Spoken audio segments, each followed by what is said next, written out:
Je veux sortir de la nuit, j'ai faim d'autre chose. Et je le dis en français. Tatiana travaillait à l'hôpital de Vitebsk, en Bélarus. Tous les jours, les patients se plaignaient. « J'ai mal là, docteur. Et ça va pas. Et ceci, et cela. » Tatiana, souvent, avait besoin de s'éloigner pour se reposer. Там я имею маленький домик, окруженный озерами и деревьями. Chaque été, je passe mes vacances dans la campagne. C'est un endroit magnifique que j'aime particulièrement. J'ai un petit chalet de bois là-bas, entouré de bois et de lacs. Un jour, je me suis promenée dans la forêt afin de cueillir des fleurs, ramasser des champignons, réfléchir. Toutefois, sans me rendre compte, je me suis égarée.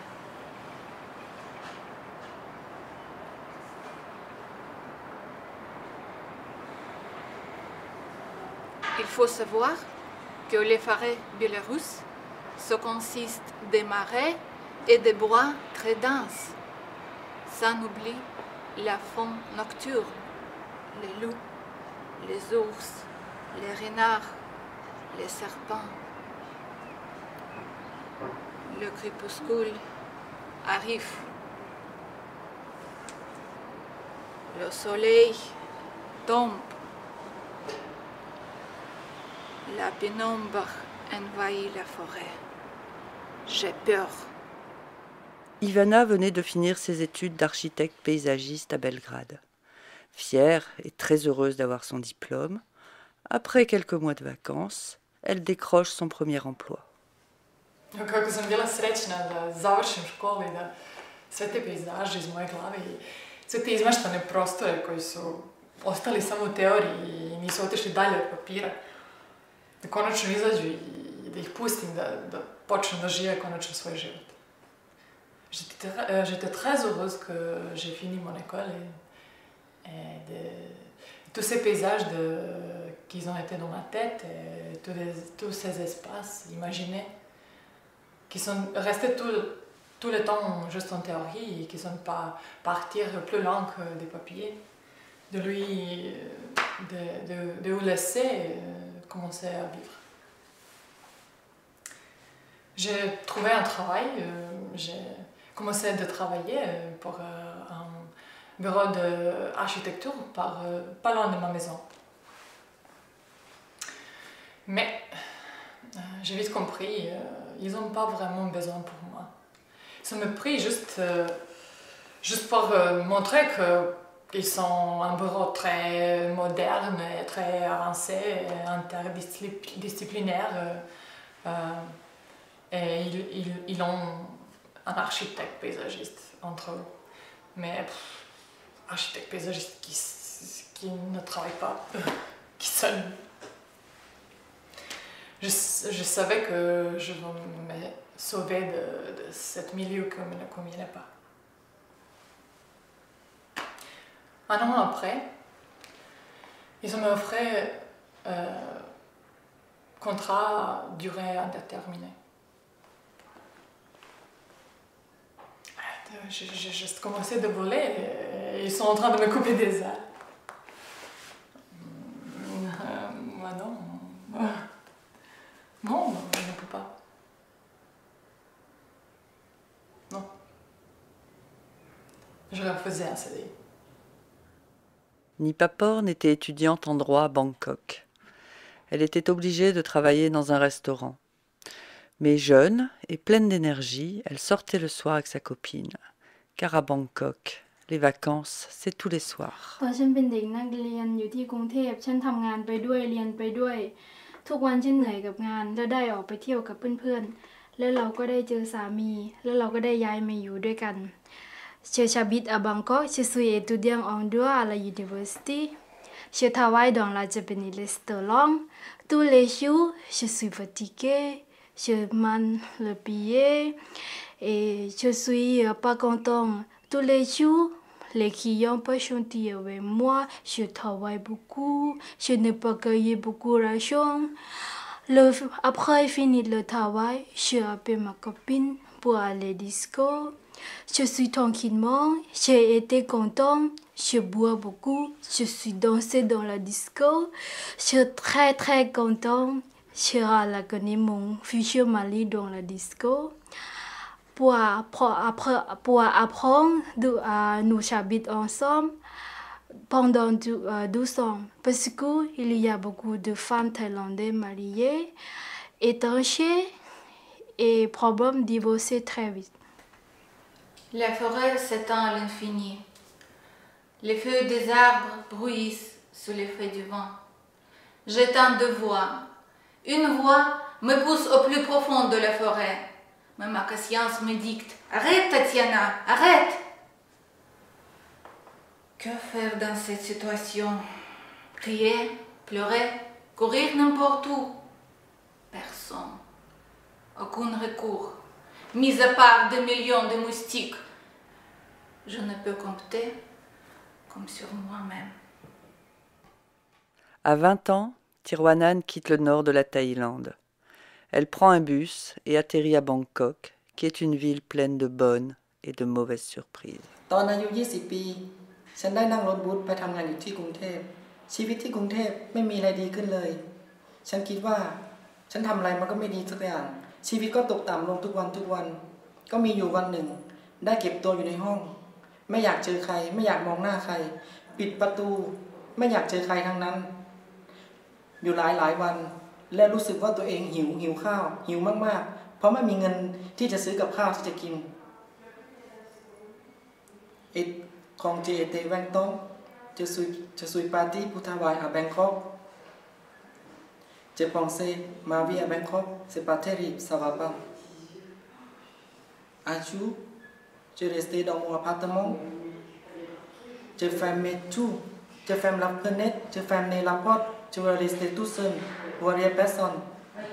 Je pensais, je pleurais. Je ne sais pas comment je fais. Ça fait 2-3 jours, c'est comme ça. Et je sens faim, je ne sais pas comment te dire, je faim. Suzanne est partie de Taïwan à 15 ans pour l'Afrique du Sud. Là-bas, elle a rencontré son premier mari, chinois, avec qui elle a fait fortune et eu un fils. Ruinée par leur associé, Suzanne a dû vendre le peu qui leur restait pour acheter les billets d'avion pour rentrer en Chine chez ses beaux-parents. 在这一年当中，他们给予我们很多的生活上的支持，但是我与我的丈夫并没有很好的交流。我尝试着想要与他沟通，找出我们的未来，但是他每次都拒绝。于是我决定放弃了。我决定要带着我的儿子回到台湾去。Après on a avoir reçu Afrique du Sud. On arrive en Chine, Qingdao.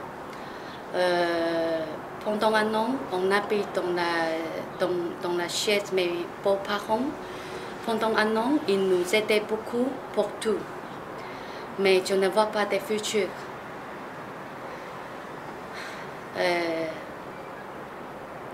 J'ai essayé de trouver les solutions avec mon mari.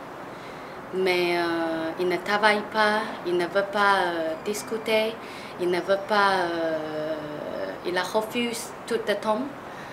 Et finalement, j'ai perdu des espoirs, j'ai perdu des confiance avec lui, en lui. Et j'ai décidé de rentrer à Taïwan avec mon fils. Je veux prendre la destin en main. Pour moi et mon fils. Mokhtaria rencontre son amoureux en Algérie.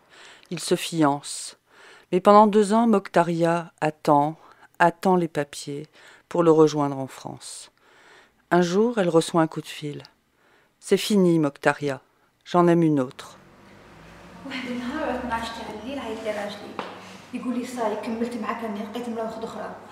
قلت له على شكاين قولي شكاين قال لي صاير راني كملت معاك وسي فيني انا وياك ضربت روحي وخبطت وقلت يا ربي وعلاه يا ربي واش درت له قعدت نبكي وقعدت مخلوعه يا ربي اللي نشوف ندير لها عمري واحد الايامات تلاقيت مع جارنا قال لي بلي حكيت له المشكل تاعي قال لي بلي ما عندكش مشكل غادي ندير لي بابي تاعك وندير لك الفيزا ونعمل هذا. قلت له صحه رحت هنايا قعدت شويه من بعد كي ملي جيت لقيت عامل الفيزا في الباسبور تاعي وقال لي صايره ها هو الفيزا وتروحي لفرنسا. فرحت قلت الحمد لله يا ربي. Un jour et à minuit, mon mari m'appelle, il me dit Mokhtaria, c'est fini entre nous. Vis ta vie, ça y est, je vais me marier avec une autre. Je lui dis pourquoi tu m'as fait mal? Pourquoi tu m'as laissé tomber? Je suis ta femme. Il m'a dit, j'ai dit c'est fini, c'est fini. Il raccroche le téléphone. Et moi j'ai commencé à pleurer. J'avais triste, j'avais mal au cœur. Je lui dis pourquoi tu m'as fait mal comme ça? Pourquoi? J'ai pas dormi toute la nuit.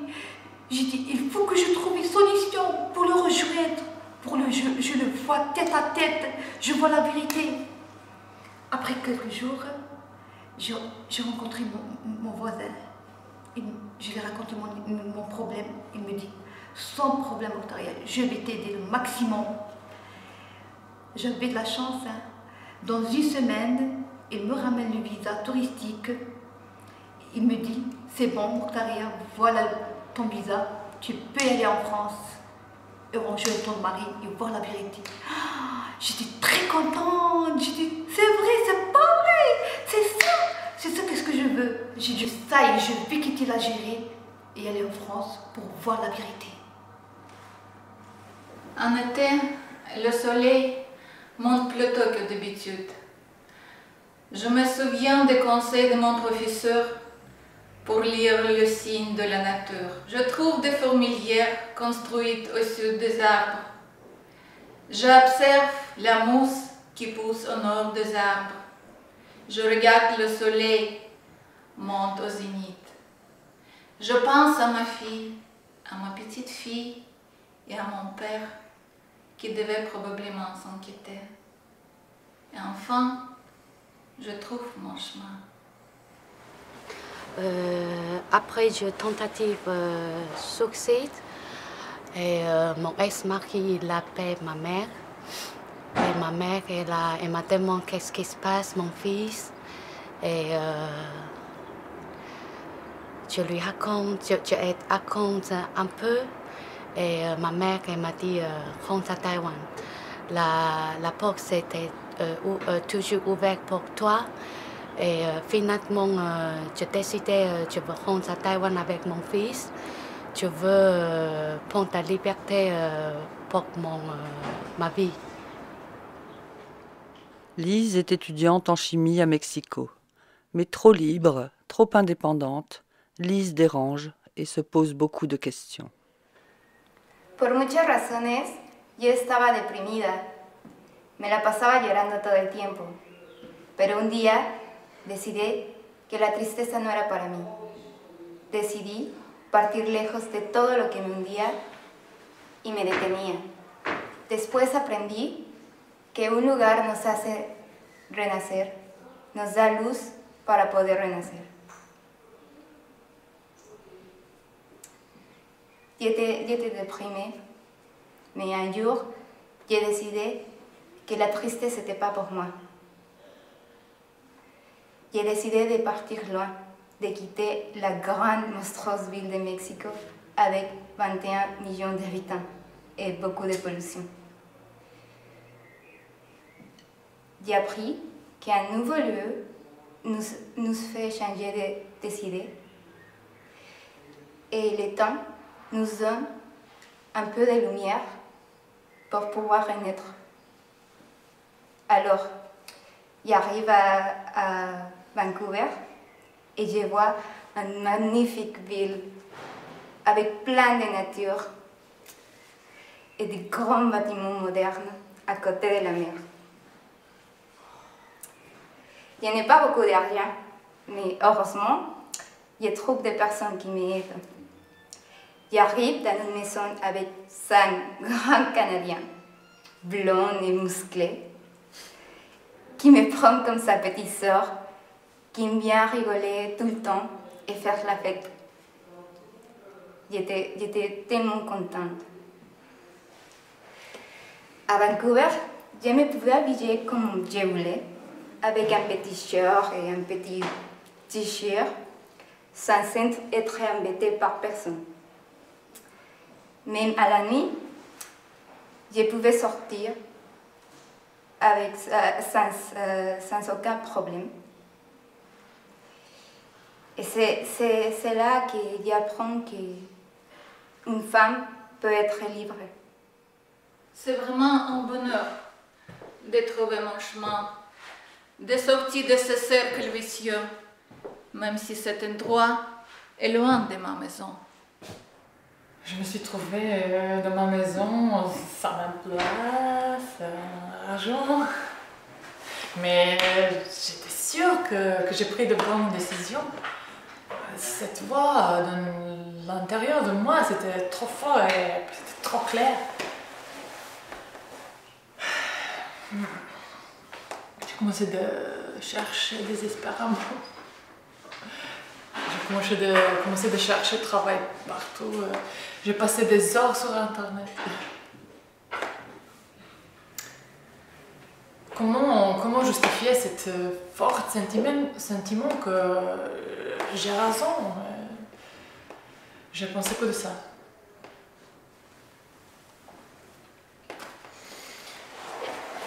Un jour, je me suis réveillée par une puissante lumière sur mon visage et ce soleil ne me laissait pas dormir.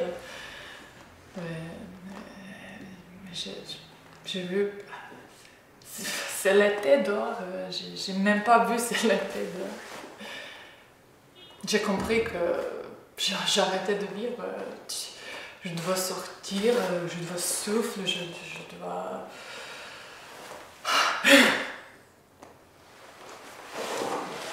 Je me suis installée sur la terrasse d'un petit café, tranquillement, confortablement. Et je rencontrais une amie. Après quelques verres, elle me proposait, peut-être elle peut m'aider. Elle travaille pour des pages jeunes et elle peut mettre un petit annonce pour moi dans les pages jeunes. 3 jours après, un coup de fil. Un bureau canadien me proposait un poste très intéressant. Ils ont donné toute la liberté de travailler de ma maison et d'envoyer mes idées autour du monde. Enfin, j'ai eu la chance de semer mes paysages et de le laisser pousser. À Taïwan, Suzanne doit travailler dur pour élever seule son fils.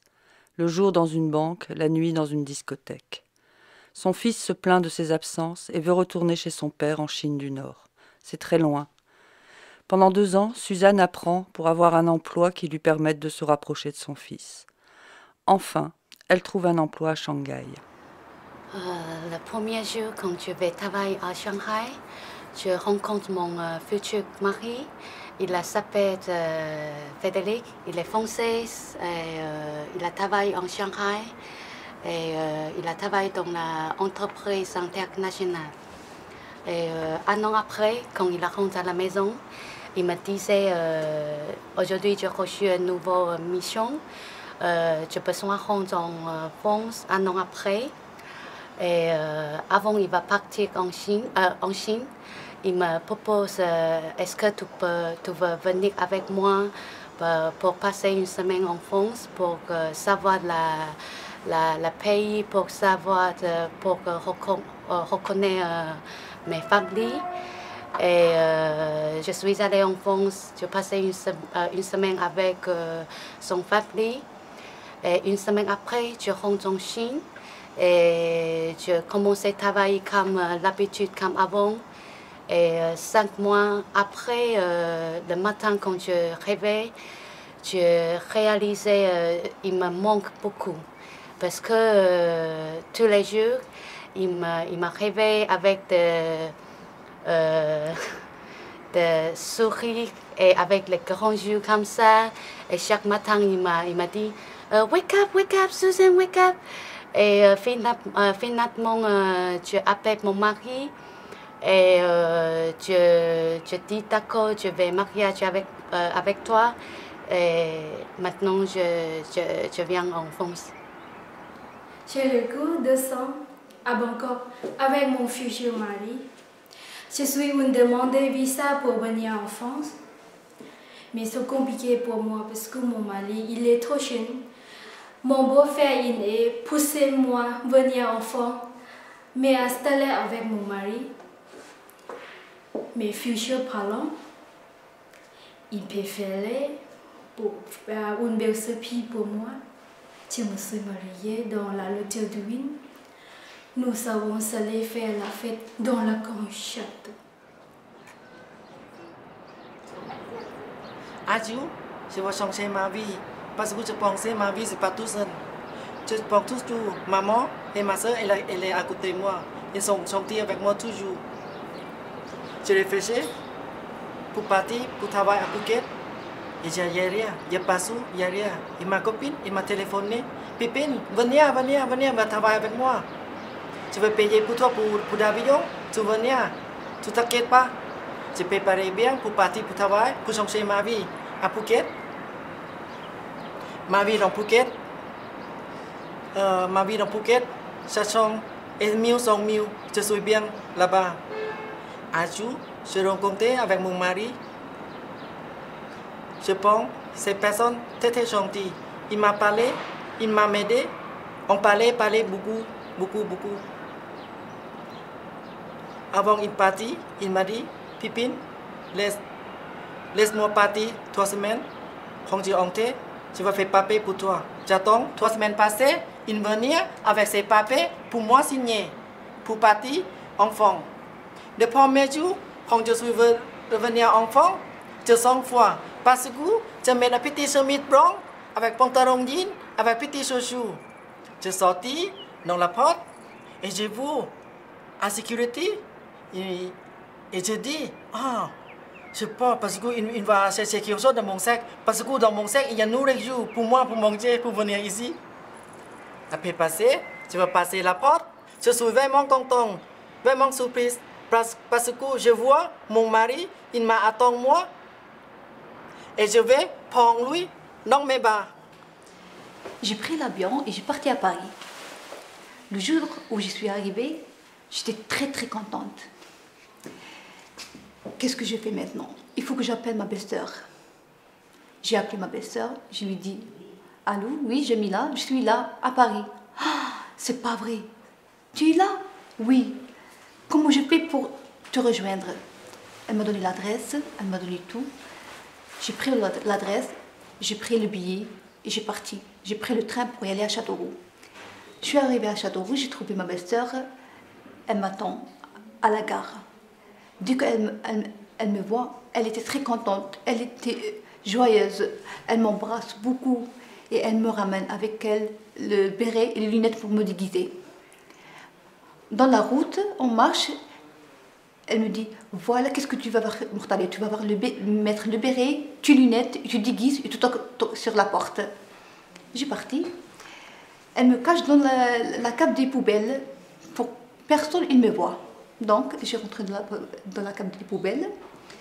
Après quelques minutes, j'ai sorti, j'ai toqué la porte. C'est ma belle-sœur qui m'ouvre. Elle a ouvert la porte.